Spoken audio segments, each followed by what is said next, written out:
Hello, welcome to day 2. Oh my goodness. Day 2. I'm talking about healing trauma and parenthood.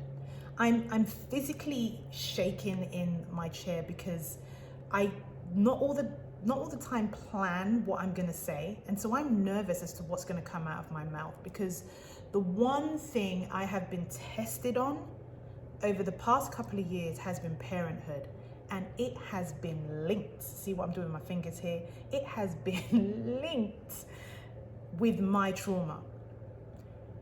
I wrote a post a couple of months ago. I was in America, I was doing my TEDx talk, which you must definitely watch. It's in my bio link, or you can just put it in Google or YouTube. I was in America and something really intense happened. And I'm not ready to share it just yet, but I will do at some point. Something really intense happened, and it was to do with parenthood, but I wasn't physically around to deal with what was happening with my kids. And I was torn.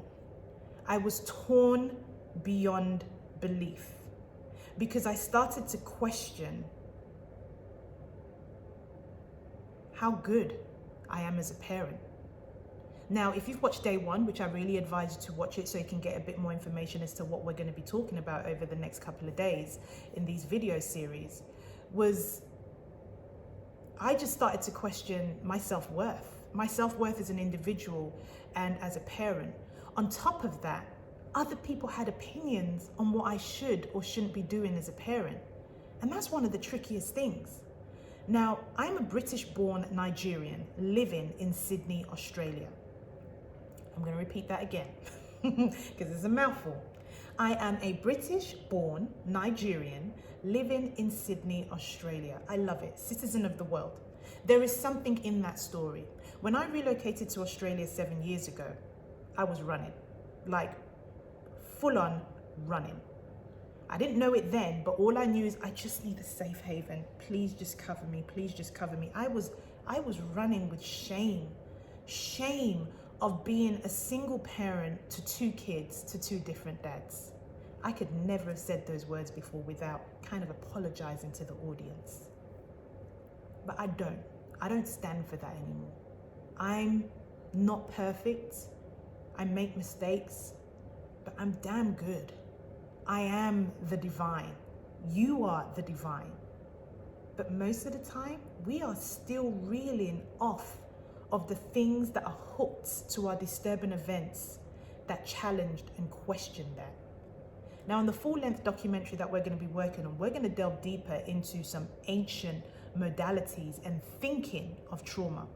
Because some people go as far as to say some of the remnants of the trauma we had actually can come from past lives. Now, I know this is some new stuff, and that's why with me, you got to be open.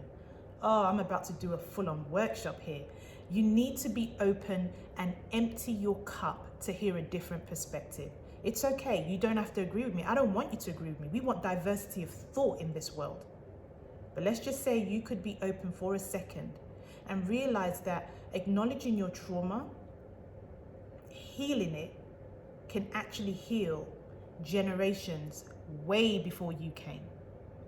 Now, I want you to stay with me here, and you're going to need to stay on the journey. Please share this video, share my page, let more people come into the conversation, especially people who can add to the conversation and give different perspectives.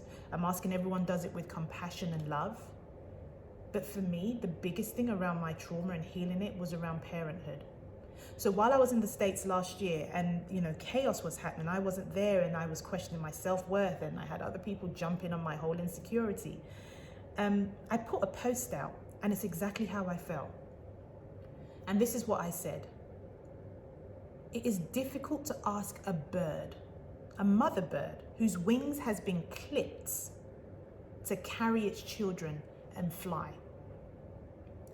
For me, this was all about my inner child. I sometimes still operate from an inner child perspective. Now, remember what I said in video 1. I'm talking about me now. And I want you to lean in and listen to me, but this is really about you. Sorry, I got to put it right back on you.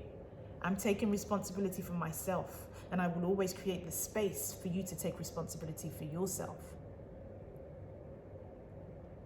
But for me, it was my inner child. Most of the times, I feel like I don't have the tools. I'm doing the best I can with what I have. If I grew up in a household where love and its expression was more through acts of service as opposed to touch and words of affirmation, then more than likely that's what I'm going to take into my parenthood. But my child might want something different. And this remains the continuous, not even struggle, but evolutionary dance that I have, which is, where is the line between what I have grown into and what my kids want, and therefore the role I play as a parent while still nursing the inner child. The fact that I even know there's some differences is a big step, and that's what I want to put to you today.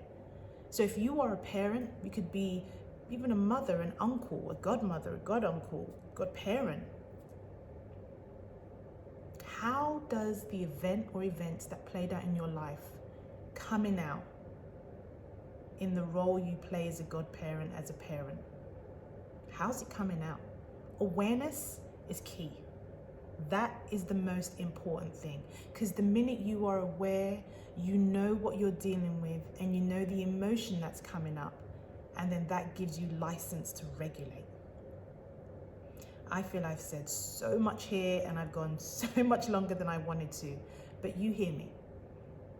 Check in. Acknowledgement is key. It's the first step. I've got your back.